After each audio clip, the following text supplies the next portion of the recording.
আসসালামু আলাইকুম রহমতুল্লাহ। কখনো শয়তানকে হারিয়েছেন?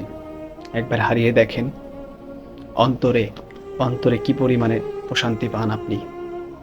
এই ধরেন আপনি নামাজ পড়তে পারতেছেন না, আপনার নামাজ পড়তে খুব ইচ্ছা করতেছে, তবুও পড়তে পারছেন না।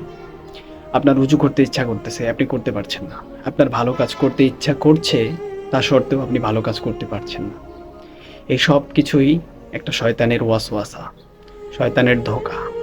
তাই একবার নামাজটা পড়েই দেখেন, একবার ভালো কাজটা করেই দেখেন, উজু করেন, দেখবেন অন্তরে একটা প্রশান্তি পাবেন। অন্তরে একটা এমন প্রশান্তি পাবেন, এত শান্তি লাগবে যেটা আপনি দুনিয়ায় কোটি টাকা দিয়েও কিনতে পারবেন না। সুবহানাল্লাহ। তাই আজ থেকেই চেষ্টা করুন, শয়তানকে হারিয়ে, নিজের অন্তরকে হারিয়ে আপনি আল্লাহকে জয়ী করুন, নিজেকে জয়ী করুন। ইনশাআল্লাহ অন্তরে প্রশান্তি আসবে। ভিডিওটি ভালো লাগলে অবশ্যই শেয়ার করে দিবেন।